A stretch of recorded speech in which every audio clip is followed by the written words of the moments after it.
Bao Radio. Un corito no tan sano. Buenas, señores, estamos en Bao Radio. Tenemos aquí a Jonathan de Oleo, quien nos va a hablar sobre la trayectoria, su trayectoria personal y su trabajo en Folklore RD. ¿Cómo estás, Jonathan? Buenos días, buenas tardes, buenas noches. Sí, porque, cuando sea que esto se transmita. Y en el mundo. Sí, no y en el importa, mundo, exacto. De los mares. Yo lo primero que quiero es agradecer la oportunidad de compartir en este espacio de tanto prestigio en el país con ustedes, que me hayan invitado a compartir sobre lo que soy, lo que estoy haciendo y demás. Agradecido por estar aquí, de verdad que sí. Folklore RD es un proyecto, es mi primer hijo, vamos a decir, Sí. en el mundo de las redes sociales, porque bueno, ya yo, además de que soy comunicador y vengo haciendo periodismo cultural específicamente, con formación en periodismo cultural, dicho sea de paso también fuera del país, me atreví a crear ese proyecto en el año 2019 porque entendía que tenía que aportar desde otras miradas vinculándome a lo que hay ahora, sobre todo en materia cultural, pero no ser un proyecto más de Instagram o de cualquier otro medio que llega a subir un post, una imagen con un párrafo.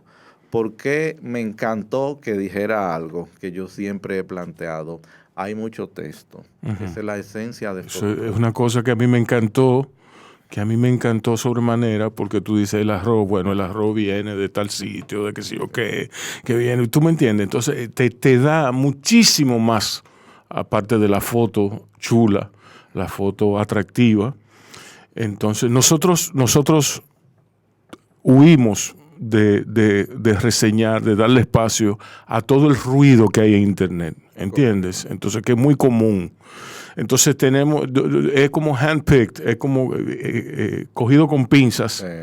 Y tu página me atrajo de una vez porque tiene, aparte de esos elementos, tiene mucha profundidad. Entonces, yo saludo ese esfuerzo, que tú dentro del ruido, tú quieras hacer lo que pocos están haciendo.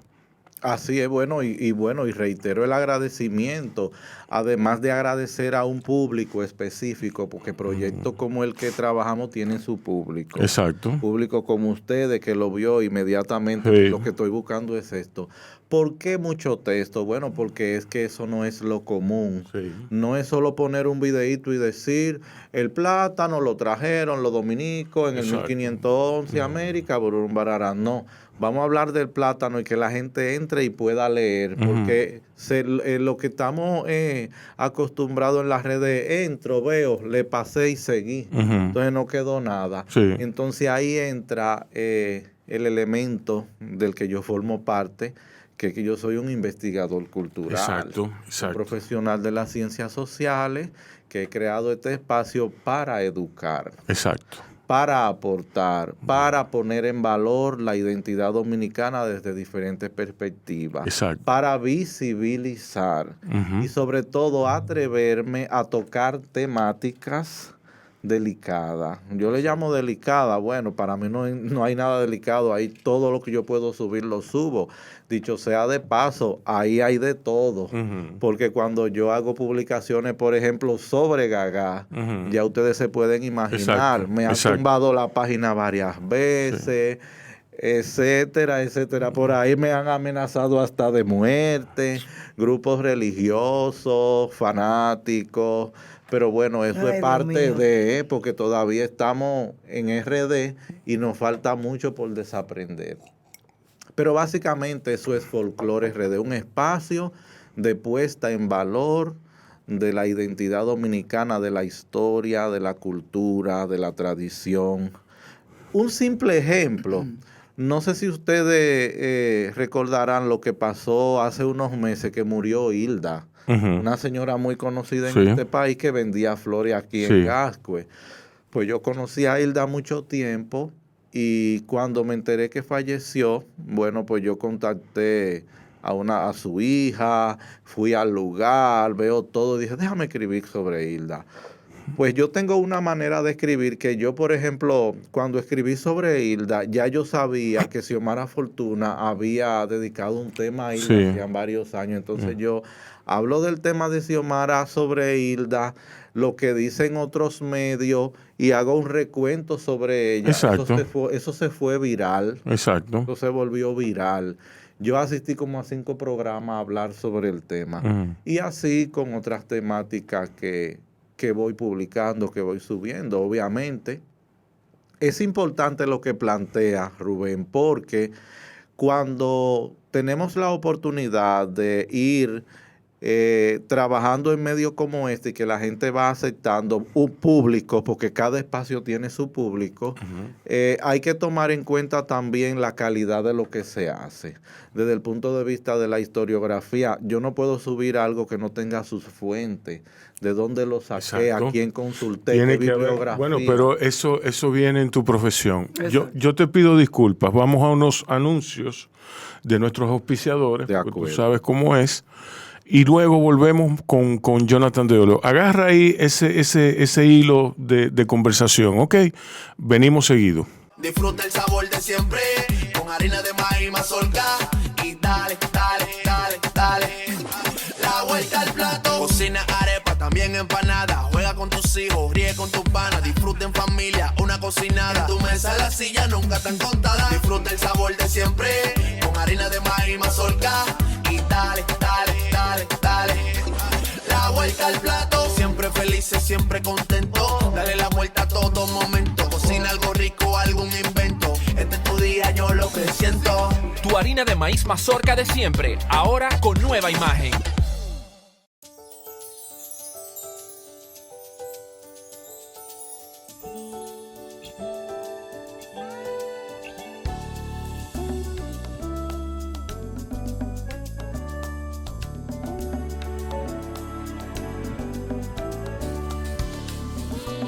Los grandes valores se cultivan desde pequeños, así como el mejor arroz. Arroz La Garza, definitivamente el mejor arroz dominicano. Agua Evian. Renueve tu ser y vive la experiencia única de beber del manantial de la vida y siente cómo tu cuerpo se revitaliza con cada sorbo. Agua Evian. Frescura que te inspira. Bao, bao, bao. Te traigo poesía, te traigo sabor, flor de caña dulce, jugo de limón. Oh. Bao, bao, bao, bao. Bao Radio. Estamos en Bajo Radio. Seguimos aquí con Jonathan de Oleo de Folklore RD. Jonathan, tú hablabas sobre la fuente. La fuente es muy importante para ti, pero es importante sobre todo donde hasta para los periodistas ya no importa. Donde todo el mundo es periodista, todo el mundo es un comunicador. Y no es cierto, No. señores, no es cierto que todo el mundo es periodista, no es cierto que todo el mundo es comunicador. ¿Entiendes? Y por más que yo tenga muy bajo en mi estima el periodismo, dado los ejemplos que hay de periodismo mediocre, yo debo decir que que no está en el común del ciudadano el tener el método, el rigor de un periodista decente. Entonces, no todo el mundo. Entonces, ser un historiador requiere de muchísima disciplina, de muchísima dedicación y sobre todo cuando un historiador va a redactar para internet debe ser fresco, debe ser animoso, debe ser... ¿Tú me entiendes? Debe tener todo lo que tiene Folklore RD. Entonces, continúa, por favor.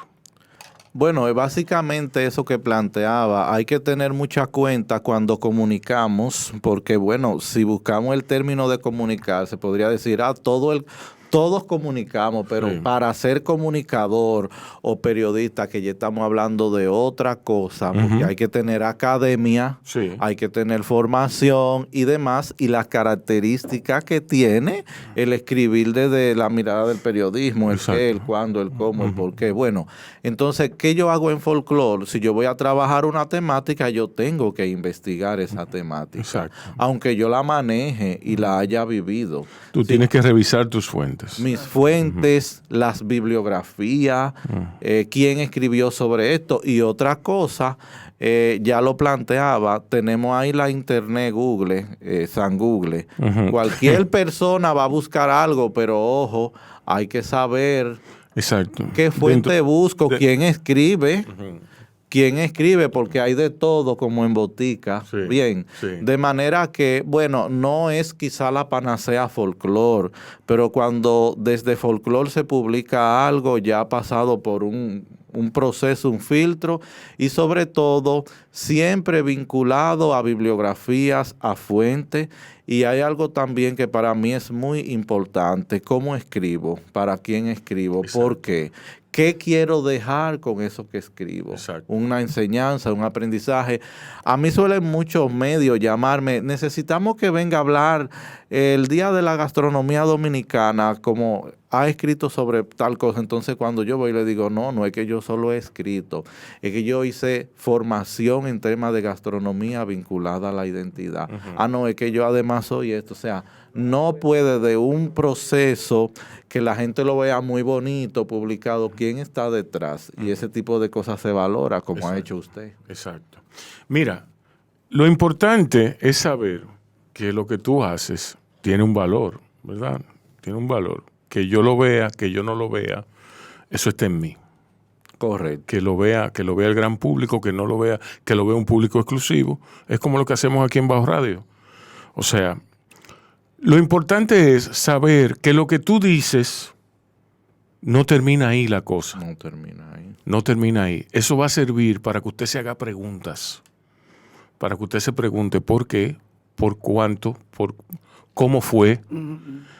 O sea, va a servir para extender la conversación en el tiempo y en el espacio. ¿Entiendes? Entonces, yo quería saber de dónde vienes tú, cuál es tu historia, Muy qué bien. estudiaste. Importante, porque hay que saber quién está detrás de las cosas. Exacto. Bueno, yo soy Jonathan de Oleo Ramos. Yo nací en Santo Domingo, aquí en la Altagracia. Sí. Viví mucho tiempo, hasta los 15 años, en diferentes barrios de la zona norte de Santo Domingo, Las Cañitas, Gualey, en Sancho Sama, en Sánchez Luperón. ¿Tú viviste en la cañita? Yo del hospital que nací, me fui a Las Cañitas y ahí viví hasta los 15 años, orgullosamente, de ese barrio. En los barrios hay mucho. En los barrios hay cosas buenas y cosas malas. Sí. Yo soy de Las Cañitas, con orgullo. Estudié ahí mis estudios primarios. Ahí comencé a forjarme como vinculado a todos estos temas culturales en la iglesia, en los grupos culturales. La iglesia sociales. es muy importante en esos confines. Así es. En esos confines. Sea usted creyente o no, ¿eh? O sea, exactamente. Porque te forma para la vida. No, y te forma para la vida. Y usualmente son centros donde la gente no solamente va a atender a la religión, sino que son centros de rescate, Correcto. por así decirlo, de los muchachos. Y son centros culturales en el sentido y deportivos. Correcto. ¿Tú me entiendes? O sea, tiene un papel que jugar. De acuerdo, bien. Entonces, bueno, seguí mi transcurrir, hice mis estudios de educación técnico profesional en secundaria en Gualey. Ya tú sabes, La Cañita, Gualey, pero en Gualey hay un politécnico que es uno de los mejores politécnicos del país. Se llama Politécnico Santa Ana. Lo dirigen unas comunidades religiosas. Y entonces, bueno, ahí yo me gradué con honores. Siempre he tenido la oportunidad que donde estudio, siempre salgo graduado con excelencia y demás. Bueno, pues entonces yo me comencé a involucrar en los proyectos sociales, Yo viajé con el padre Manuel, un sacerdote español de Gualey, a Brasil, a un evento de jóvenes vinculado a la cultura latinoamericana. Y entonces ahí fue que comenzó como el despertar mío. Yo tenía unos 16 o 17 años. Fuimos a San Basilio también, que es una comunidad palenquera en el Pacífico de Colombia. O sea, he estado vinculado a todos esos procesos. Ya a los 13 años yo escribí mi primer artículo en la sección Los lectores opinan del periódico Hoy. No sé si todavía existe.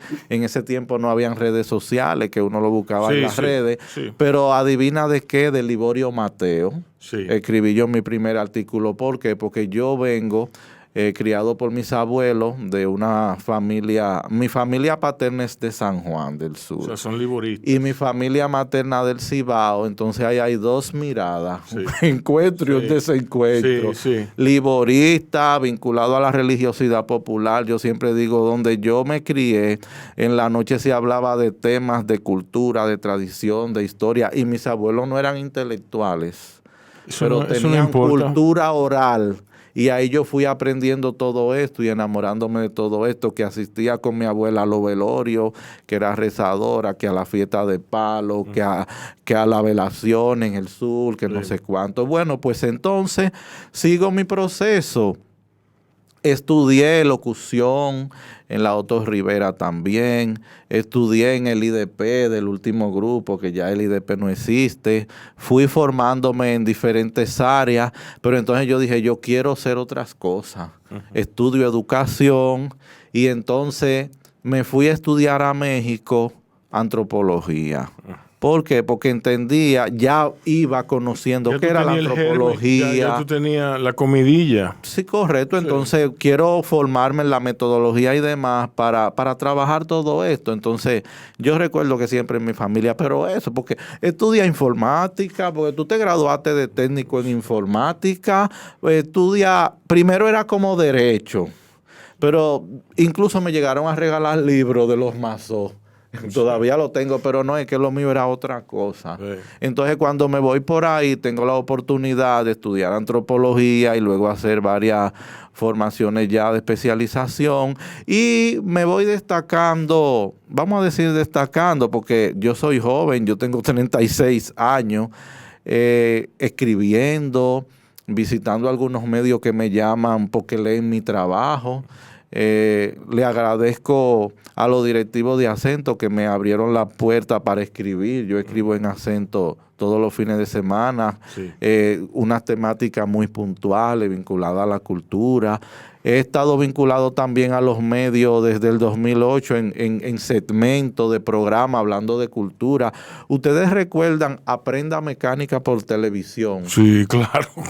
Ahí yo estuve siendo adolescente con una sección los miércoles en la noche en el Canal 41. Sí. ¿Por qué? Porque un pariente de el maestro Arias, sí, era docente en el Politécnico donde yo estudiaba y ella me veía que yo en los actos era el que hablaba. Tiene que ir allá, pues eso era un encanto. Entonces ahí yo comencé. Estuve en el Canal 4 también, en Espacio. He estado en otros, en algunos he durado 3 meses, 2, porque baja línea. No, eso que él toca, no. Sí. Porque esto es así, aquí, igual en radio, no queremos eso, porque ahí está hablando de aquello y de lo otro. Pero bueno, yo sigo. Tengo un espacio que se llama Jonathan en TV, que también se produce en un medio local de Santo Domingo Este, que es un espacio también de difusión y promoción de la cultura, de la educación, de los valores y demás. Eso es un poquito de las cosas que yo hago. Soy docente, actualmente trabajo también para instituciones educativas universitarias y hago la gestión cultural. Tú tienes un proyecto, tú me invitas, tú me contratas, yo trabajo contigo, yo te hago una asesoría, una consultoría, un taller, una formación. Estoy en el área a donde me abren las puertas y estoy. Donde entiendo que debo estar, si no me abren hay que tocar y romper porque hay una generación a la que yo pertenezco, sobre todo en el mundo de las ciencias sociales, donde se entiende que para tú tener la primacía tiene que tener 60 años, tiene que haber escrito 20 libros, tiene que haber sido comunista o tiene, no sé si me entiendes. Sí, que haber estado en la revolución. Sí, tú tienes que haber estudiado en Aunque Rusia. decir que estuviste en la revolución. Exacto, entonces... Porque aquí la revolución la ganamos atento a lo que dicen que fueron lo que... Correcto, exacto. Entonces, ¿qué es lo que pasa? Bueno, que hay una nueva generación que La pena es que lo pelearon, de verdad, están toditos muertos ya. que los tiempos cambiaron y que ya no es igual que antes, que teníamos 5 gente con maestría y doctorado, que eran 3 gente que podían escribir un libro. Entonces, bueno, yo estoy ahí aportando poquito a poco, aportando y produciendo y dando resultados. Porque también yo sé que me han dicho, sí, es que tú no puedes llegar al 5.º escalón, tienes que pasar por el 4.º, el 3.º. No, yo estoy de acuerdo con eso. Yo estoy de acuerdo con eso, pero déjenme subir. Déjenme subir, no me Déjenme cierren la subir. puerta. Exacto. Valores, no valores, critíquenme, no critiquen, porque hay una generación que no acepta, hay resistencia. Sí. Y yo lo digo donde quiera, con toda responsabilidad, cuando hay una generación, sobre todo en el mundo que yo me manejo, que lo quieren todo y que cuando ven a alguien que se está destacando, no, que se sienten merecedores de tenerlo correcto, todo. Entonces los resultados del profesional, del área a la que tú te dedicas, es que te va a ti ubicando y la gente va reconociendo poquito a poco. Exacto. Mira, Jonathan, ¿cuándo tú inicias tus estudios de antropología y cómo eso suple tu necesidad de conocimiento? Me imagino que la academia te dio un sentido del propósito. Es muy, muy importante eso. La academia para lo que sirve es para enfocarte en el conocimiento que tú tienes que adquirir. Correcto. No es para más nada, no es para echarle vaina a la gente. Te enseña lo básico y de ahí tú tienes que arrancar. Mira, si de algo yo estoy muy claro, es eso. Yo acabo de publicar un libro que después tocaremos algo, pero con esta pregunta lo que quiero direccionar es a lo que escribí en el prólogo de ese libro. Sí.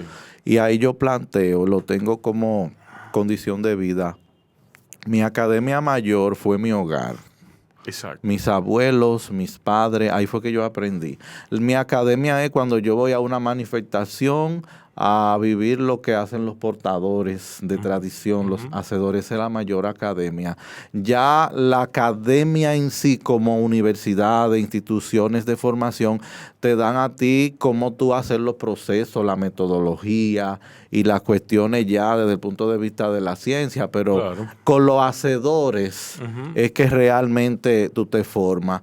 A partir del 2016 ya yo comienzo a estudiar antropología. Bueno, ya yo tenía la oportunidad de que ya yo había estudiado educación y ya yo manejaba una serie de procesos. Ya yo había, por ejemplo, ya yo había estudiado folclore en la UAS, que soy egresado de una formación, de 2 formaciones que hubo de folclore y arte, de la Facultad de Arte de la UAS, y ya venía involucrándome en todo eso. Pero ¿qué pasa? Tú estudias y haces una licenciatura, pero como los tiempos cambiaron, tienes que seguir. Entonces me llegó la información. Mira, a mí me gusta mucho el tema de la gastronomía, pero desde la mirada, ¿de dónde viene tal plato? ¿Por qué el yoniqueque del este? ¿Tú ves? ¿Por qué el chenchen del sur? Explicarle a la gente de dónde viene, qué significa, cómo se hace, cuál es el origen, dónde más se consume. Entonces, encuentro una formación, una especialidad en antropología de la alimentación, que yo hablo de eso y aquí como, pero eso existe, no existe. Sí. Entonces, ¿por qué yo trabajo mucho el tema de la gastronomía desde la mirada histórica, antropológica, la etnogastronomía? Porque tengo una formación en eso, entonces tengo mucho interés y lo vivo cada vez que publico algo. Algo simple, señores. Por ejemplo, los pasteles en hoja.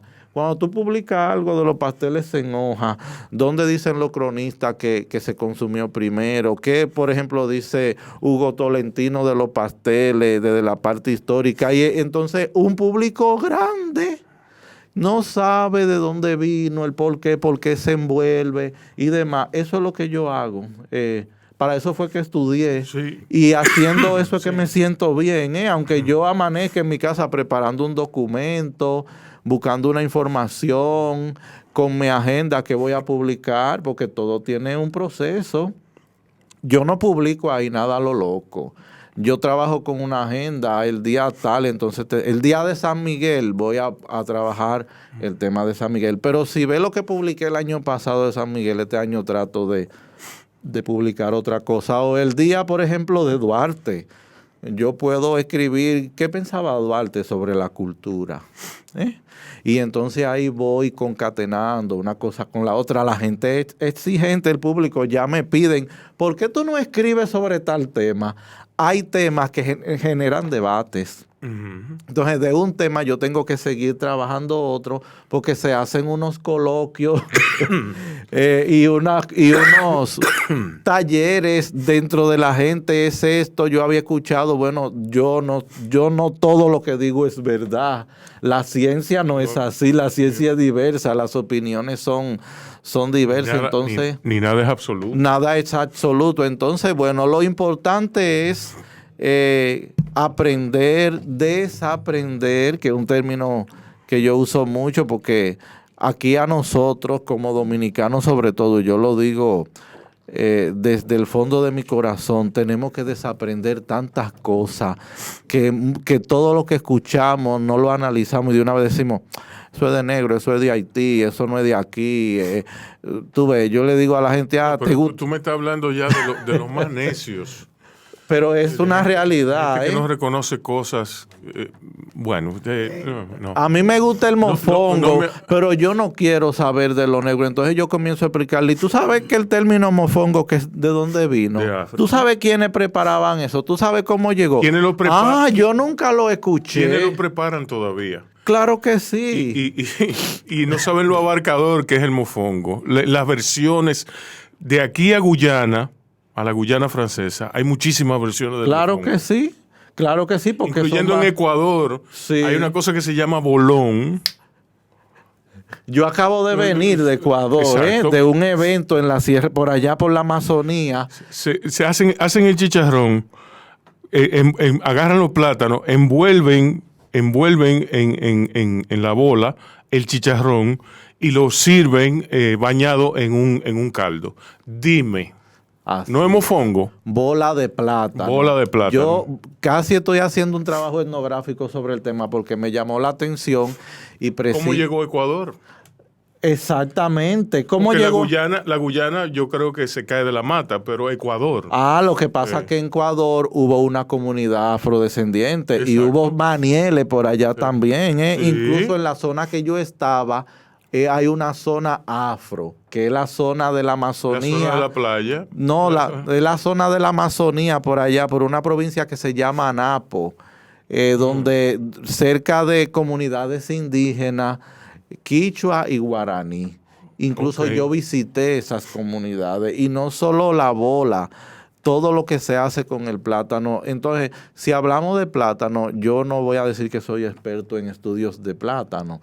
Pero bueno, yo tengo una investigación que se llama Antropología del Plátano y la idiosincrasia con la gastronomía dominicana. ¿De dónde viene el plátano?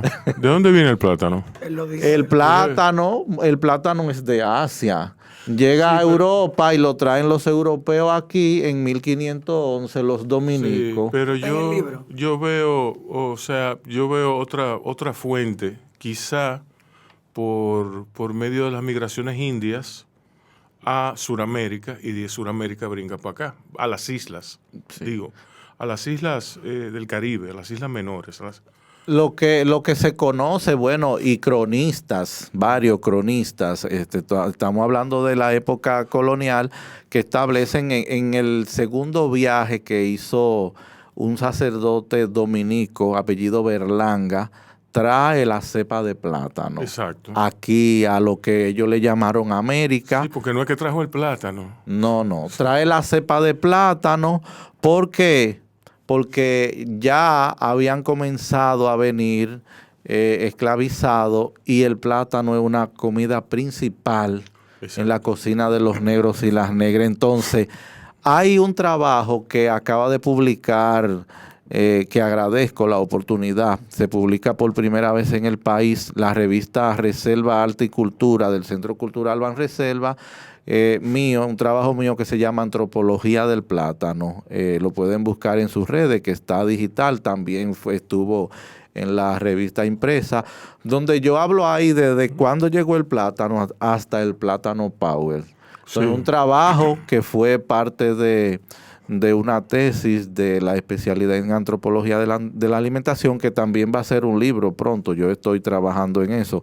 Pero yo hablo ahí de todo, todo lo que se hace con el plátano, no solo aquí, en el Caribe. Porque decía de Guyana, es que todas estas islas inglesas, francesas, sí, hubo proceso de esclavitud. Sí. Entonces imagínate, ¿por qué vinculamos los pasteles con la hoja de plátano? ¿Por qué en los pueblos del país no le ponen tapa a los calderos, sino una hoja de plátano? Todo eso tiene una historia. Exacto. Todo eso tiene un sentir, un porqué. Tiene una razón ancestral. Una razón, correcto. Porque conduce más el calor, porque porque los mexicanos entierran, que aquí me dicen que hay antecedentes de enterrar la comida. Claro, sobre todo las carnes. De enterrar sí, claro la carne, cuando me refiero a la comida es la carne. Sí, claro. Sí. Eso es así.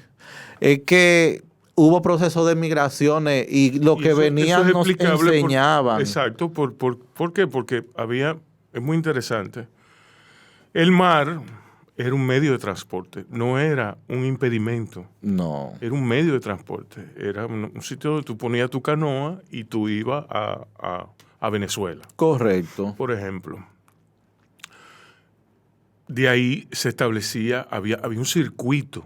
De la misma forma en que había un circuito musical de La Habana a Santo Domingo, a Puerto Plata, a Montecristi y después a La Habana otra vez y a Puerto Rico, en el siglo XX, en la modernidad, había un circuito de intercambio. Y no se puede decir, bueno, quizá cultural. Sí, cultural. Claro, de todo. Pero de todo. De intercambio de todo. Era muy comercial. Era comercial a nivel primitivo, por supuesto. Y ahí entra dentro de lo que cabría la cultura. Por ejemplo, hay el fotuto. Hay fotutos peruanos. Correcto. Tú me dirás, pero ¿cómo llegó eso ahí? Bueno, pues llegó. Yo vi fotuto ahora en Ecuador. Exacto. De diversas formas. Sí. Porque lo van criollizando, sí, lo van sí.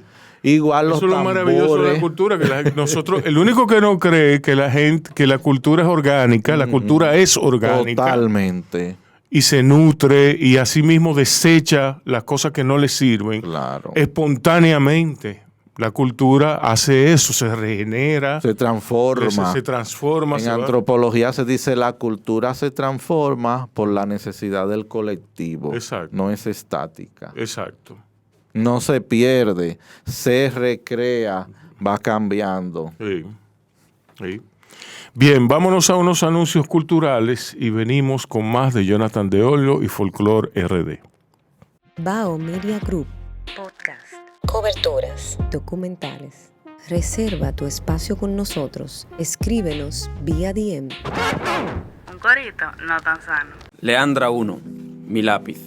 Puedo regalarte el mundo con mi lápiz, otorgarte las coordenadas del infinito, hacer del espacio exterior una paleta de colores blancos y del mar una breve limonada. Mi lápiz puede atrapar los gatos que quieras, bosquejarte una acuarela con sus bigotes, tejerle a la noche las rupturas de su pecho y encontrarte a donde vayas con la luz de una luciérnaga.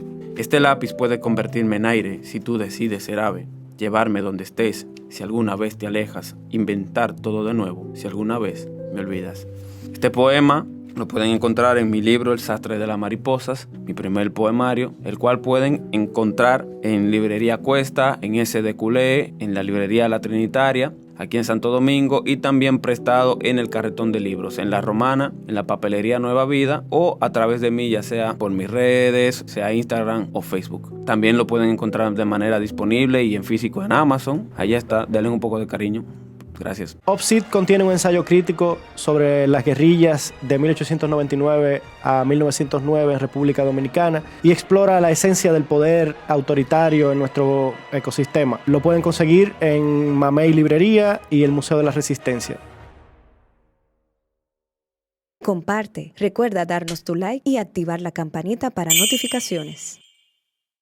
Señores, estamos en Bajo Radio con Jonathan de Olio de Folklore RD. Jonathan, háblame del libro que tú tienes. Bueno, yo acabo de publicar un libro. Precisamente este es el primer programa que hablo del libro. Pero tú lo Hoy tengo otro. Tienes que mandar. Sí, lo voy a mandar. Lo publiqué por Amazon. Ustedes saben que es un proceso que el autor lo pide y demás, pero aquí vendrá uno, claro que sí. Ustedes deben tenerlo. El libro se llama Cofradías Dominicanas del Espíritu Santo. Entonces es un trabajo de varios años donde yo también con ese trabajo quiero como honrar un poco lo que hacían mis abuelos, que eran parte de unas de esa cofradía que yo trabajo. Hay 4 cofradías, 4 miradas, comenzando con los congos, nuestro patrimonio, las cofradías de cofradía.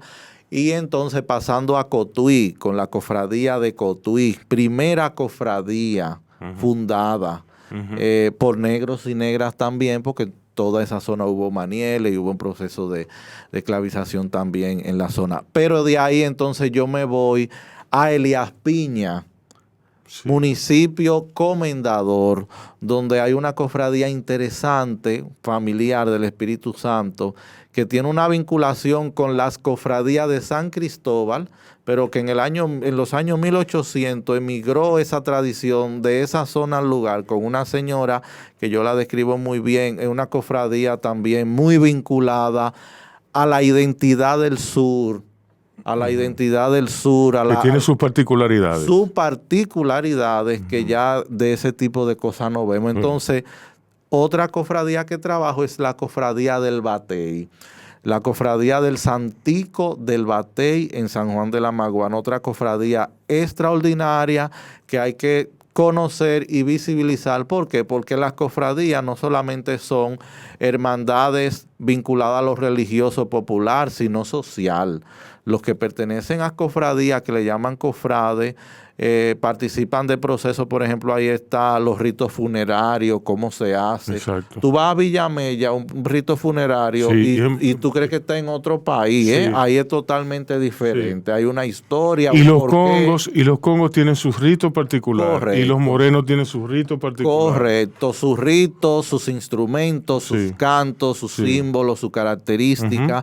Y eso ocurre con todas las cofradías. Las cofradías son unos procesos de hermandad donde si se enferma uno hay un apoyo, donde hay una vinculación.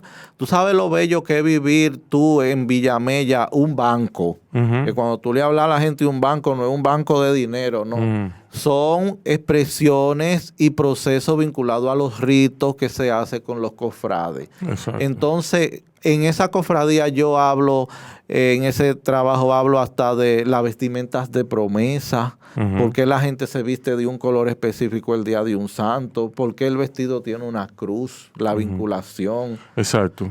¿Por qué la gente hace lo que le llaman los esvotos? Que es cuando a ti te pasa algo y tú te rompes un brazo y tú le dices a la Virgen de Altagracia que te sane, porque tu cosmovisión, tú crees que ella te va a sanar y crees en eso. Entonces ella te sana porque tú se lo pides y luego el año que viene tú vas y llevas un brazo, una réplica de un brazo que se hace de diferentes características. Entonces eso se llama esvoto, y la historia y la vinculación que tiene eso con nuestra identidad. Yo trabajo todos esos procesos ahí. Además, parto de otras investigaciones que se han realizado en el país. Pero, ¿qué es lo importante de este libro? Que yo trabajo en la actualidad. Aquí ya casi no se está escribiendo de esos temas. Aquí conocemos textos de 30 y 40 años, pero hay una población joven que está interesada de estos temas, y yo te lo digo porque en folclore yo tengo un público joven que le interesa de todas las clases conocer esto, y yo lo que hago es que lo voy trabajando. Ok, conocemos la historia de la cofradía de Villamella, pero en 20 años, ¿qué ha pasado? Han fallecido los fundadores, cómo van esas generaciones, se ha transformado la manifestación, qué elementos nuevos tiene y demás. Ese tipo de cosas también hay que tocarla desde la observación participante, que son maneras de ver los procesos de la manifestación en antropología, desde el trabajo etnográfico, desde una entrevista, desde ir y ver y tomar una foto y demás. De eso básicamente trata el libro. Está en Amazon, lo pueden buscar, Cofradías Dominicanas del Espíritu Santo, o escribirme a través de Folklore RD, que ya también lo estaré vendiendo. Ya tengo agenda con academia, instituciones interesadas para ir a hacer conversatorios, coloquios sobre la temática y tener el libro a la disposición. Es un espacio de dar a conocer y poner en valor esas manifestaciones que... ¿Por qué tú no haces un circuito de charlas, de conversatorios o de lo que sea, con personas ligadas a la cultura? Yo estoy abierto a todo el que le interese y lo vengo haciendo. Ya yo tengo, por ejemplo, 3 universidades que están interesadas.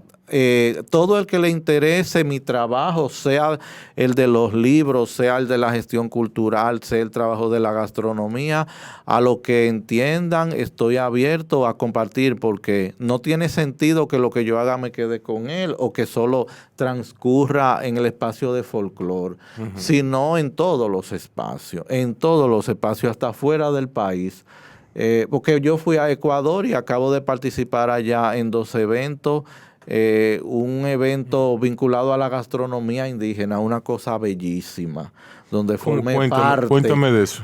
Bueno, fue un festival gastronómico vinculado a platos ancestrales de la Amazonía del Ecuador. Señores, ¿qué comían? Yo comí. Yo, por ejemplo, pude comer el chantacuro. Que es un pez que el que lo ve aquí dice, eso es cualquier cosa, menos un pez. Pero también, por ejemplo, para allá se come, por ejemplo, el mono. Para allá se come la hormiga. ¿Comiste mono? Claro que sí. La hormiga, unas hormigas asadas riquísimas. Pero eso es parte de esa identidad de los platos cuando hay eventos de alto nivel en esas comunidades. Pero, por ejemplo, también hay unos gusanos que son artesanales y de la gastronomía, que si entran al folclore, yo creo que no lo he subido, pero yo le decía, por ejemplo, a mi esposa, mira cómo esto, míralo aquí vivo, míralo ahora asándose, eso es parte de esa gastronomía ancestral. Yo leí un artículo en The New Yorker, que decían que los gusanos y las hormigas forman parte de nuestro futuro inmediato. Ah, bueno. Sí, porque son alimentos altamente en proteína. Entonces, lo otro es que son de baja presión arterial. Sí. O sea, que dan beneficios extremos. Y ante un panorama como el que nos espera, donde el mundo se quede sin carne y sin agua, y venga un apocalipsis zombie, no zombie no, pero bueno, un apocalipsis. Bueno. Yo espero no estar vivo. Las cucarachas. No, pero ya, o sea... que se consumen en varios países de Asia. Sí, pero no la periplaneta. No, esas son especiales, igual que el tema de los gusanos. Para terminar con esa parte, señores, yo disfruté de un jugo de yuca, una cosa rica, qué bien. Que hacen las comunidades indígenas guaraní. Sí. En la Amazonía del Ecuador, pero una cosa rica. Señores, ahí no no hay problema de que el hielo, que la licuadora, que el azúcar negra, que si no, ahí es todo orgánico, porque ahí lo que se usa son agua de los manantiales. Sí. Ahí por el azúcar lo que se usa es la miel. Ahí no hay problema. Sí. Ahí es todo el mundo descalzo, porque ahí no hay problema, sintiendo esa presencia natural. Sí, sí, y sí. tú ves cómo las higueras son los elementos para consumo ahí, que con la mano, porque es tú cuando vas a esas comunidades tienes que vivir lo que ellos viven. Claro. El mismo proceso, por ejemplo, de los rituales de la chicha. Sí. Cuando Sí. uno ve cómo se hacen esos procesos, Ujú. hay un ritual que la mayor, por ejemplo, de la comarca la prepara por parte con la boca Ujú. y luego la va uniendo. Entonces, vivir eso nos hace crecer, y sobre todo a nosotros que esas comunidades fueron exterminadas, tú vuelves al origen. Yo le llamo volver al origen, respetar eso, vivirlo, y luego también poder contarlo, diferente a que tú lo leas, que alguien lo esté contando en una historia, en un libro. Ellos comían esto, ellos hacían esto, hacía que tú veas cómo ellos lo hacen y toda la tergiversación que cuando se escribe se da.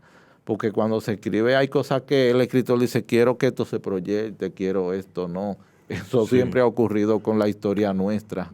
Sí, pero, o sea, por ejemplo, ¿por qué es que nosotros le tememos tanto a... Digo temor, pero ese no es el término. Ojo, es por falta de un mejor término. ¿Por qué nosotros le tememos tanto a nuestra herencia africana, por ejemplo, a nuestra herencia taína? ¿Por qué le tememos tanto al conocimiento que adquiriríamos de sumergirnos en ese pasado? De admitir que nos exterminaron. Ok, no, la gente dice, sobre todo en redes, todavía nos exterminaron, pero ya, yo sigo con mi vida. No. Hay formas de tú rendirle homenaje a esa gente consumiendo lo que... Aquí no se hacen festivales. Aquí no, o sea, ¿tú entiendes? No se hacen congresos, no se hacen...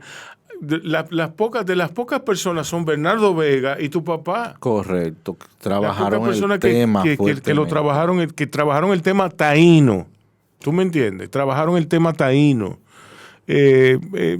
No, es que no.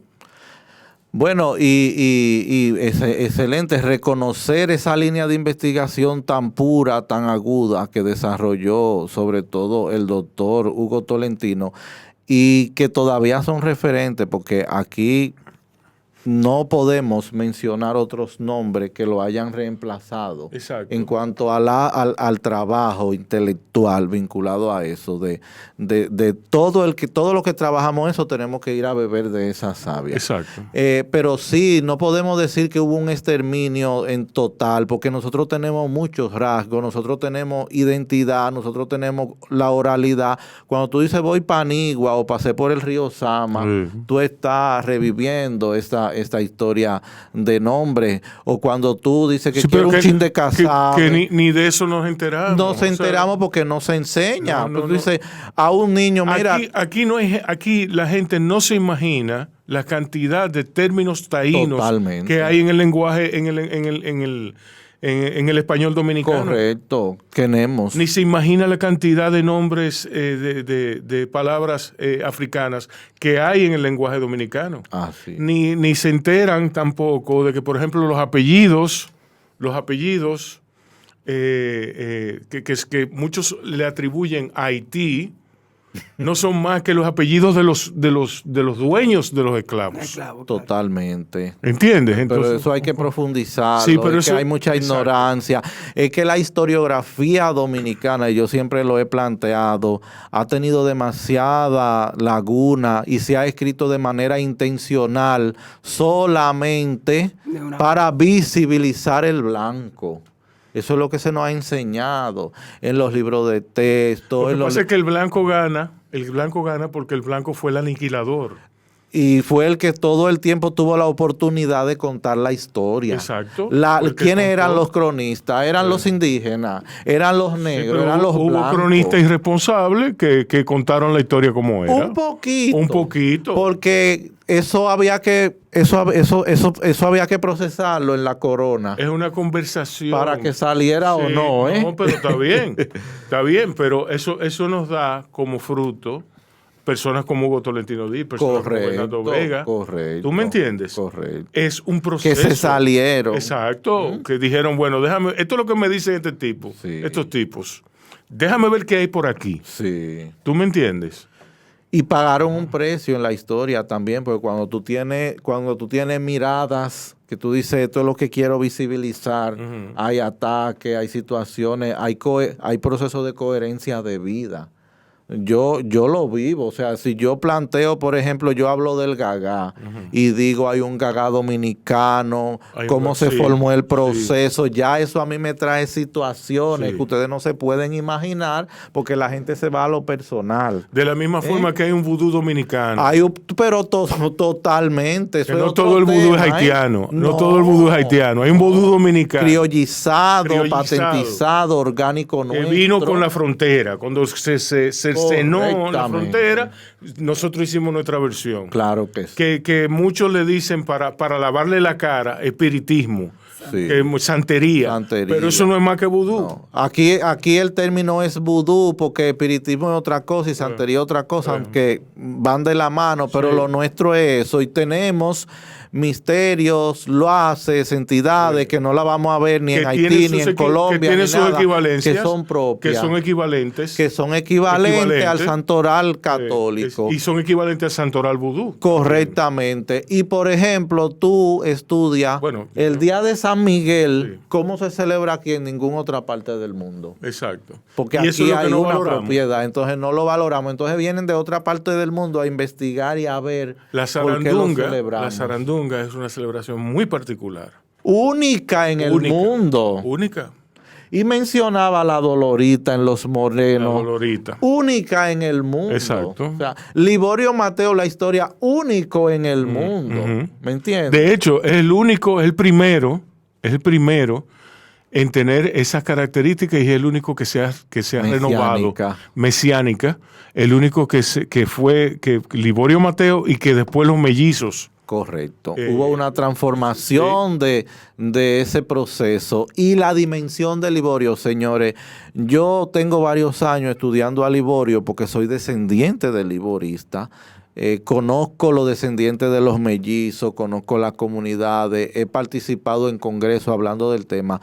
La dimensión del liborismo fue tan grande que todavía nosotros ni la hemos entendido ni la hemos visibilizado como es. ¿De acuerdo? Entonces, en la Biblioteca de los Estados Unidos del Congreso allá, hay documentos todavía guardados, porque recuerden la vinculación de esos tiempos con lo que estaba ocurriendo aquí, los procesos políticos y sociales y quienes terminaron.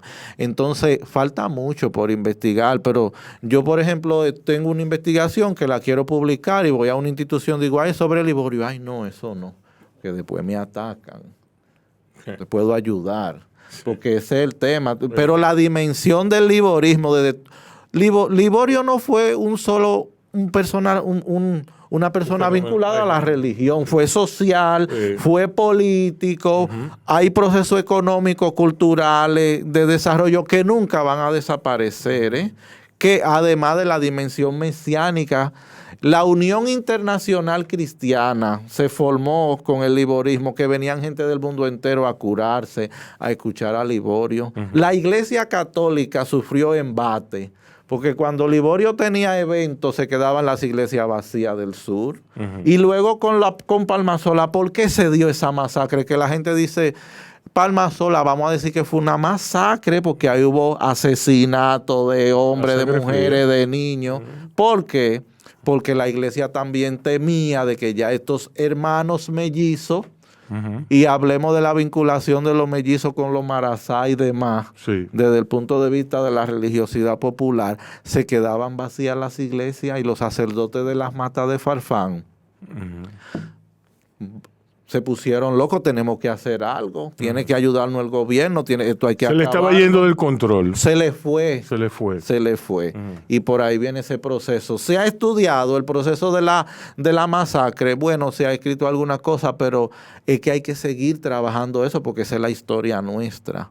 La dimensión desde el punto de vista de la ritualidad, los ritmos, la comarca, la jucución, los bailes, cómo entra el carabiné ahí. Todas esas cosas están vinculadas a esos procesos históricos y religiosos. Sí. Y cuando vemos, ay, mira qué bonito ese baile del sur del carabiné, vamos a ver de dónde viene, qué vinculación tiene, o la comarca, que es un ritmo muy propio de San Juan.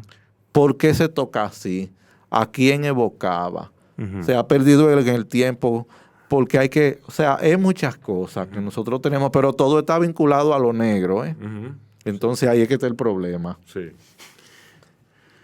Bueno, Jonathan, redes sociales. Bueno, Folklore RD en Instagram, Folklore con K, RD y Jonathan de Ole Oficial. Esas son mis redes y yo estoy a las órdenes de todo el que le interese realizar cualquier intercambio de saberes, propuesta, apoyo, porque señores, este tipo de cosas uno la hace a Costillas Récord. Sí. Yo acabo de publicar ese libro a Costillas Récord, entonces muy bonito lo que se da ahí, pero ¿cuánto tiempo sin dormir, viajando a los pueblos, escribiendo, documentando? Pero uno también, ahí hay un elemento que se llama pasión y también compromiso social de que todo esto se dé, que eso es muy importante y seguiremos trabajando.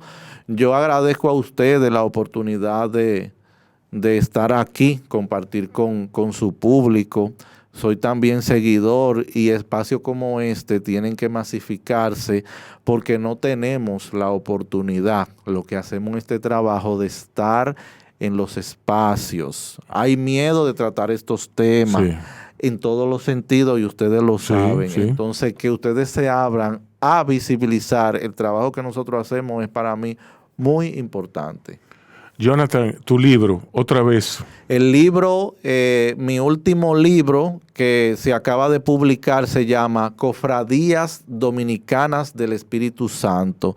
Está en Amazon, así mismo lo pueden poner, Cofradías Dominicanas del Espíritu Santo, con $10. ¿Qué $10? $8 me parece. Ustedes compran eso. $7.99. Ustedes compran eso, lo leen y van adentrándose un poco a esa identidad nuestra que nos caracteriza para que no pasemos vergüenza cuando vienen de fuera a hablarnos de un tema. Yo nunca he oído eso. No es absoluto, nada es absoluto. Todo es para abrir la conversación. Correcto. Para que se visibilice. Correcto. Jonathan, yo tengo unos planes por ahí que tengo que uberizarlo contigo. Me reitero a sus órdenes. Sí. Muchas gracias por haber estado aquí. A ustedes y ojalá puedan disfrutar sabiendo que no tenemos la verdad. Decía Machado, ¿cuál verdad? Vamos a buscarla juntos. La única verdad es que no hay tal verdad. Exactamente. Así que yo sé que no va a ser la primera vez. No. Volveremos. Ya te vamos a traer para discutir aspectos muy puntuales sobre culinaria. Okay. Súper, un área que me encanta. El chicharrón de pollo, un tema inagotable. Sí. El chicharrón y no sé, por ahí hay muchos temas interesantes. De acuerdo. A ustedes cuídense y cuiden a otros. Gracias. Bao, bao, bao. Te traigo poesía, te traigo sabor, flor de caña dulce, jugo de limón. Oh. Bao, bao, bao, bao. Bao Radio. Bao Media Group. Podcast. Coberturas. Documentales. Reserva tu espacio con nosotros. Escríbenos vía DM. Un corito no tan sano. Disfruta el sabor de siempre con harina de maíz mazorca y dale, dale, dale, dale. La vuelta al plato. Cocina arepa, también empanada. Juega con tus hijos, ríe con tus panas. Disfruta en familia, una cocinada. En tu mesa la silla nunca tan contada. Disfruta el sabor de siempre con harina de maíz mazorca y dale, dale, dale, dale.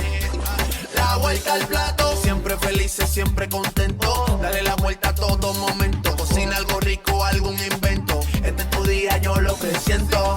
Tu harina de maíz mazorca de siempre, ahora con nueva imagen.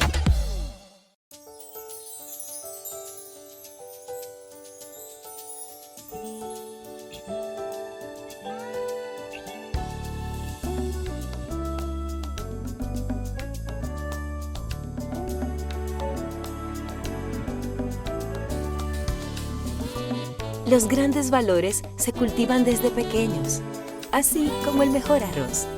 Arroz La Garza, definitivamente el mejor arroz dominicano. Agua Evian.